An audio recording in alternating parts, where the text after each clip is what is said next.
और आइए आपको लिए चलते हैं दिल्ली, जहां पर पीएमओ पहुंचे हैं प्रधानमंत्री नरेंद्र मोदी। थोड़ी देर में संभालेंगे पदभार, तीसरी बार पदभार संभालने के लिए अब तैयारी पीएम मोदी की। तस्वीरें आपको दिखाएंगे जैसे ही पीएमओ पहुंचेंगे नरेंद्र मोदी, तो तीसरा कार्यकाल मोदी 3.0, मोदी सरकार 3.0 का आगाज हो चुका है। आज बड़ी बैठक भी होने जा रही है मोदी कैबिनेट की शाम 5 बजे, लेकिन उससे पहले पीएमओ पहुंचे हैं नरेंद्र मोदी। प्रधानमंत्री नरेंद्र मोदी अब से थोड़ी ही देर में पदभार संभालेंगे। नई जिम्मेदारियां, नई चुनौतियां, देश का विकास अहम मुद्दा, जिसके लिए आगामी 100 दिन का अब आगे रोड मैप तैयार होना है। बड़ी जिम्मेदारी संभालते हुए पीएम मोदी अब आगे बढ़ चुके हैं। आज बड़ी कैबिनेट की बैठक, सबसे अहम मंत्रालयों की आज जो बैठक होनी है वो शाम 5 बजे होनी है, लेकिन इससे पहले ये जानकारी दे देते हैं आपको। पीएमओ पहुंचे हैं नरेंद्र मोदी।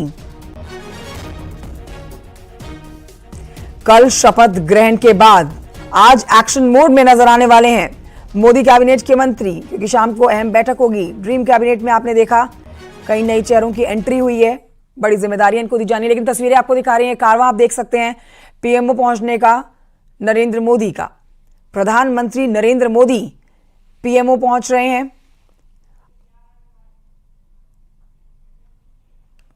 सीधी तस्वीरें आप तक पहुंचा रहे हैं हमारे सहयोगी, इस पर और जानकारी देंगे। पीएमओ पहुंचे हैं नरेंद्र मोदी, थोड़ी देर में पदभार संभालना है।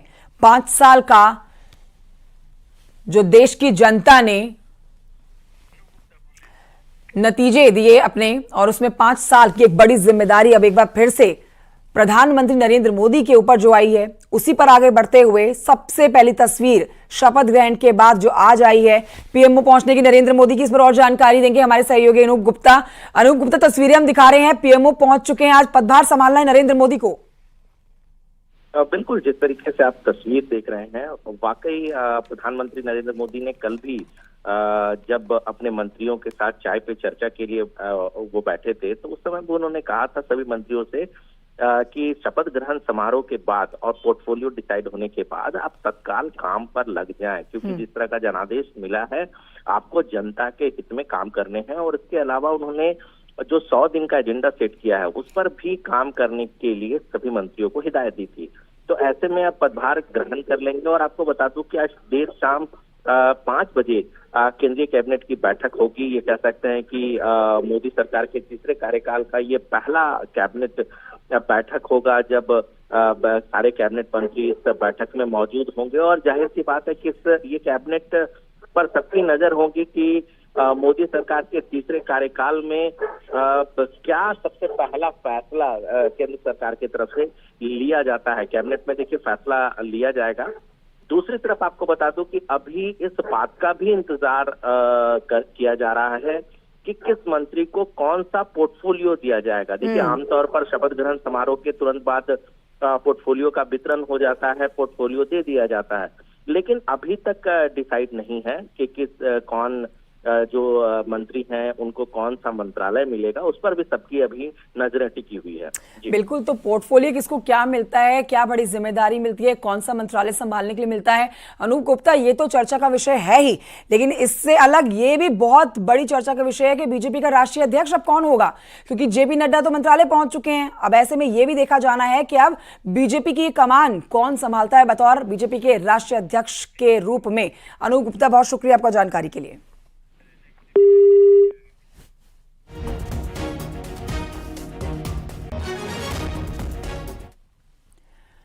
और इससे जुड़ी एक और बड़ी जानकारी आप तक पहुंचा देते हैं। अमित शाह के घर पहुंचे हैं सीएम योगी। नतीजों के बाद पहली मुलाकात अमित शाह के साथ होने जा रही है मुख्यमंत्री योगी आदित्यनाथ की। अमित शाह के आवास पर पहुंचकर आज मुलाकात का कार्यक्रम, जिस पर आपको हमने अपडेट दी थी कि न सिर्फ अमित शाह बल्कि आज राजनाथ सिंह के साथ भी मुलाकात कर सकते हैं योगी आदित्यनाथ। साथ ही जेपी नड्डा के साथ भी मुलाकात हो सकती है और नितिन गडकरी के साथ भी आज मुलाकात का कार्यक्रम बताया गया है। नतीजों के बाद मुलाकातों का दौर लगातार जारी है। आज शाम को 5 बजे जो कैबिनेट की बैठक होनी है, अब देखिए ये जरूरी हो जाएगा किसको क्या मंत्रालय मिलेगा, लेकिन उससे पहले योगी आदित्यनाथ पहुंचे हैं यहाँ अमित शाह के आवास पर मुलाकात के लिए। और आइए एक बार फिर से पहाड़ की खबरों का रुख करेंगे और आपको बताएंगे अल्मोड़ा पिथौरागढ़ लोकसभा से लगातार तीसरी बार सांसद बने अजय टम्टा को मोदी मंत्रिमंडल में जगह मिल गई है। अजय टम्टा उत्तराखंड के इकलौते ऐसे सांसद हैं जिन्हें मंत्रिमंडल में शामिल किया गया है। साथ ही अजय टम्टा ने 2 बार केंद्रीय मंत्री बनने का रिकॉर्ड भी बना लिया है। देखिए इस पर एक रिपोर्ट। अजय टम्टा ईश्वर की शपथ लेता हूं कि मैं विधि द्वारा स्थापित भारत के संविधान के प्रति सच्ची श्रद्धा और निष्ठा रखूंगा। सामान्य परिवार से आने वाले अजय टम्टा लगातार तीसरी बार जीतकर संसद पहुंचे हैं। टम्टा पहली बार 2009 में अल्मोड़ा पिथौरागढ़ लोकसभा से चुनाव लड़े थे। ये चुनाव भले ही टम्टा हार गए हो, लेकिन इसके बाद हुए आम चुनाव में वो जीत की हैट्रिक लगा चुके हैं। पहला लोकसभा का चुनाव अजय टम्टा ने 95,000 से जीता था, लेकिन 2019 और 2024 के चुनाव में उन्होंने जीत के सभी रिकॉर्ड ध्वस्त किए हैं। 2019 के चुनावों में जहां अजय टम्टा ने 2,35,000 के अंतर से कांग्रेस के प्रदीप टम्टा को मात दी थी, वहीं इस बार भी उनका जीत का आंकड़ा 2,34,000 पार कर गया है। उत्तराखंड की इकलौती रिजर्व सीट से जीते अजय टम्टा को मोदी कैबिनेट में जगह देकर राज्य को भी केंद्र में प्रतिनिधित्व मिला है। देखिए, माननीय प्रधानमंत्री जी के मार्गदर्शन में हम लगातार पिछले 10 वर्षों से काम कर रहे हैं और सरकार में भी रहने का मुझे योगदान पहले भी माननीय प्रधानमंत्री जी के साथ रहा है। और जो प्रोजेक्ट हमारे ऑलरेडी चल रहे हैं उत्तराखंड राज्य के अंदर, चाहे वो ऑल वेदर के हैं, भारतमाला के हैं, रेल नेटवर्क के हैं, एयर कनेक्टिविटी के हैं, रोड के चौड़ाकरण के हैं, तो उनको और तेज गति देने में जिस प्रकार से हमारे काम चल ही रहे हैं, उनको और तेज गति से हम करेंगे और शक्ति लगा के काम करेंगे। अच्छे से मॉनिटरिंग करके उनको समय से पूरा कर देंगे, जो भी योगदान मिलेगा पूरा करेंगे। इससे पहले भी मोदी सरकार में अजय टम्टा केंद्रीय मंत्री रह चुके हैं। अजय टम्टा ने 2016 से 19 तक कपड़ा राज्य मंत्री की जिम्मेदारी निभाई थी। आइए एक नजर डालते हैं केंद्रीय मंत्री अजय टम्टा के राजनीतिक सफर पर। अजय टम्टा का बीजेपी के साथ राजनीतिक सफर 1990 से शुरू हुआ। साल 1996 में अजय टम्टा पहली बार अल्मोड़ा जिला पंचायत के सदस्य बने। इसी दौरान उन्होंने जिला पंचायत उपाध्यक्ष के पद पर भी जीत दर्ज की। साल 1997 से 2000 तक टम्टा अल्मोड़ा जिला पंचायत के अध्यक्ष भी रहे। राज्य के पहले विधानसभा चुनाव में वे निर्दलीय सोमेश्वर सीट से चुनाव लड़े, लेकिन हार गए। 2007 के चुनाव में बीजेपी के टिकट पर सोमेश्वर सीट से विधायक रहे।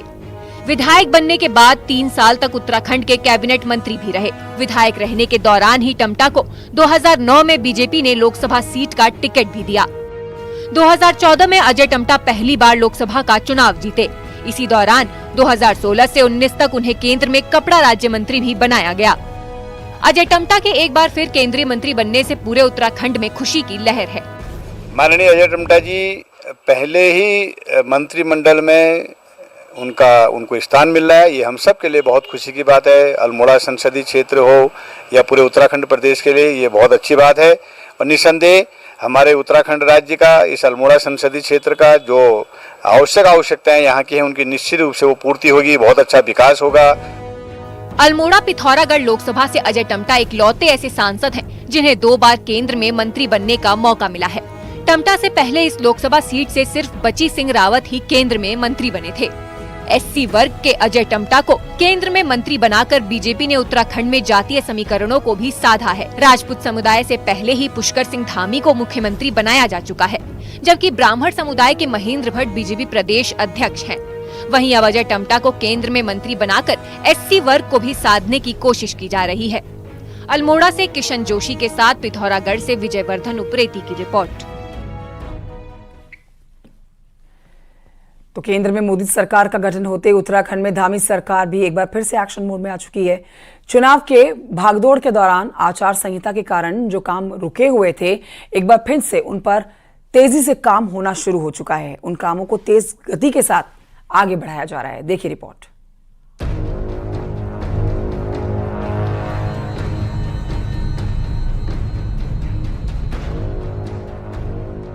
लोकसभा चुनाव की व्यस्तता में गुजरे 3 महीनों के बाद अब एक बार फिर सरकार एक्टिव मोड में नजर आने लगी है। पहला फोकस विकास कार्यों पर है, जिनको सरकार तय समय में धरातल पर उतारना चाहती है। मुख्यमंत्री पुष्कर सिंह धामी ने इसका पूरा रोड मैप बना लिया है।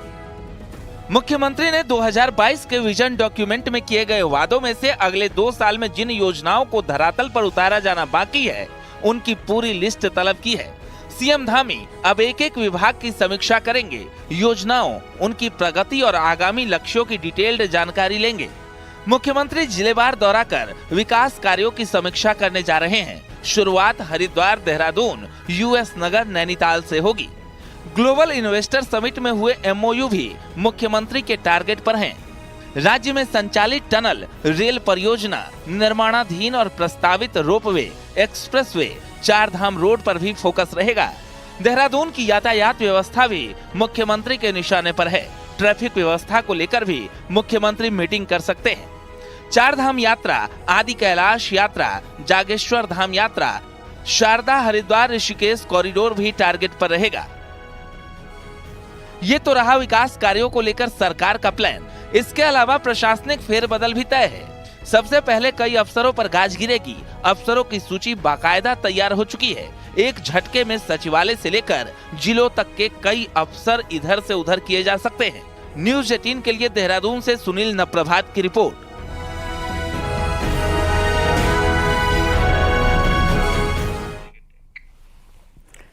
और आइए आगे बढ़ेंगे, आपको बताएंगे लैंसडाउन में बीजेपी विधायक दिलीप रावत ने कांग्रेस पर तंज कसा है। विधायक का कहना है कि लोकसभा चुनाव में कांग्रेस प्रत्याशी गणेश गोदियाल खुद की श्रीनगर विधानसभा से नहीं जीत पाए हैं, तो बाकी विधानसभाओं में जीतने की क्या उम्मीद लगाए बैठे थे वो। दिलीप रावत ने यह भी कहा है कि जनता ने कांग्रेस को फिर से नकार दिया है। गढ़वाल की बात करता हूं तो जो हमारे माननीय गोदियाल जी थे वो अपनी विधानसभा से भी नहीं जीत पाए, तो मैं समझता नहीं हूं कि किस आधार पे कांग्रेस अपने को आगे बढ़ती हुई बता रही है। ब्रेक के बाद स्वागत है आपका। उत्तराखंड के मैदानी इलाकों में गर्मी एक बार फिर से कहर बनकर टूट रही है। 13 जून तक मैदानी इलाकों में लू का अलर्ट जारी किया गया है। आपको जानकारी दे देते हैं कि इसके साथ ही तापमान 40 डिग्री के पार जाने की पूरी संभावना मौसम विज्ञान केंद्र ने जता दी है।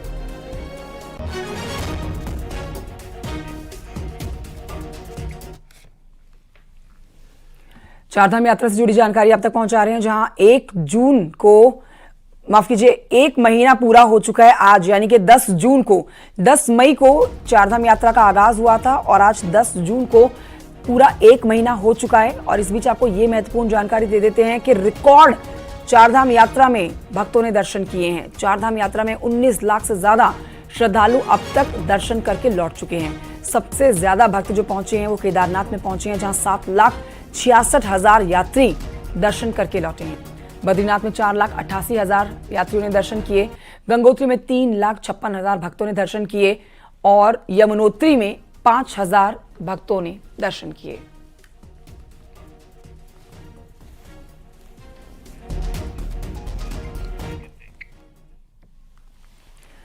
तो केदारनाथ यात्रा में लगी हेली कंपनियों को लेकर अब जिला प्रशासन काफी सतर्क हो चुका है। खासकर हेली कंपनियां नियम के अनुसार उड़ान भरे, इस पर सबकी नजर है।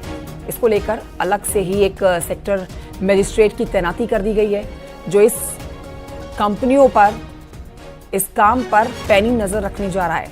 अक्सर आपने देखा है कि स्थानीय लोगों की शिकायत रहती है कि हेली कंपनियां मनमाने तरीके से उड़ान भरती हैं, नियमों का पालन नहीं करती हैं, नियमों का पालन की अनदेखी करती है। अब इसको लेकर ही प्रशासन ने पूरी तैयारी कर ली है हेली कंपनियों पर नजर बनाए रखने की।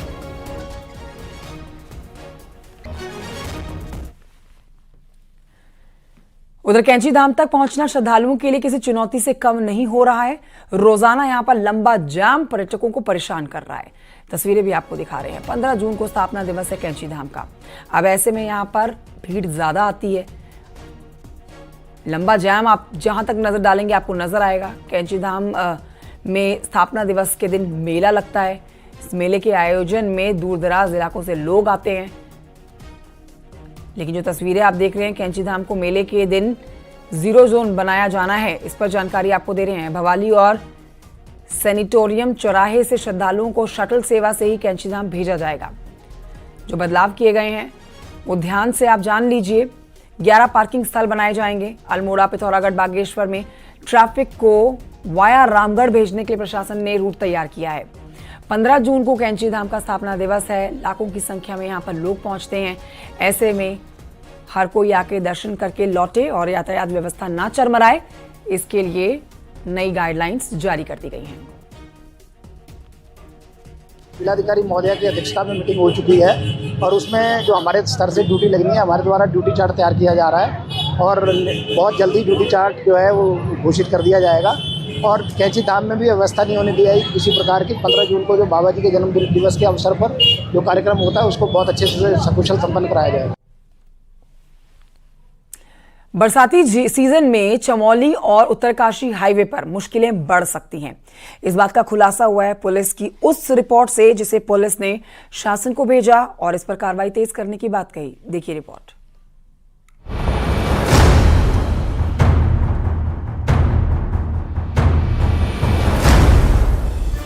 उत्तराखंड में चारधाम यात्रा जोरों पर है और अभी तक करीब 19 लाख श्रद्धालु चारों धामों में दर्शन कर चुके हैं। लेकिन बारिश का सीजन शुरू होने वाला है, जिससे यात्रा कहीं न कहीं प्रभावित होती है। पुलिस प्रशासन ने कई ऐसे लैंडस्लाइड जोन चिन्हित किए हैं, जो आने वाले दिनों में श्रद्धालुओं के साथ आम लोगों के लिए भी दिक्कत पैदा कर सकते हैं। कहां-कहां है डेंजर जोन? चमोली जिले में बद्रीनाथ मार्ग में है सबसे ज्यादा। पागल नाला, हेलंग, लामबगड़, बैनापुली, कमेड़ा, उमा महेश्वर आश्रम, मैथाना है डेंजर जोन। उत्तरकाशी जिले में यमुनोत्री गंगोत्री मार्ग पर स्याड़ा चट्टी, डाबरकोट, ओझरी, गगनानी, पालीगा, डबरानी, बंदरकोट। रुद्रप्रयाग जिले में केदारनाथ मार्ग पर सिरोबगड़, डोली देवी, नाला क्षेत्र, सेमी।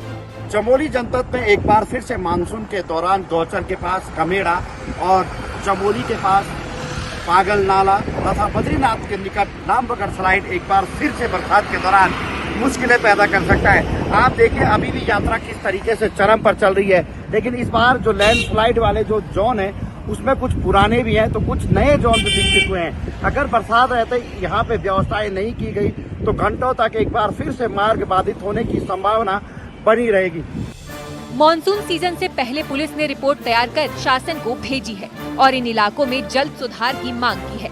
साथ ही जेसीबी को भी रखने की मांग की है, जिससे किसी भी प्रकार की दिक्कतें आने से तुरंत मलबा हटाया जा सके। लैंडस्लाइड जोन भी एक आपदाई है। पिछले दिनों एनडीएमए की ओर से एक एक्सरसाइज भी हुआ था, जिसमें इन सब लैंडस्लाइड का भी एक एक्सरसाइज दिया गया था। यहाँ पर जेसीबी मशीन इत्यादि तैनात करने की बात हुई और जैसे बरसात सीजन होगा तुरंत इसमें तैनात हो जाएंगे और उसके नंबर इत्यादि सब जो है डिस्प्ले कर दिया जाएगा, ताकि जेसीबी ऑपरेटर को जहाँ भी लैंडस्लाइड आ जाए तो तत्काल बुला ले। और यातायात क्योंकि जाम की स्थिति हो जाती है तो पुलिस कर्मचारी भी साथ ही मौजूद रहेंगे और यातायात को व्यवस्थित करेंगे।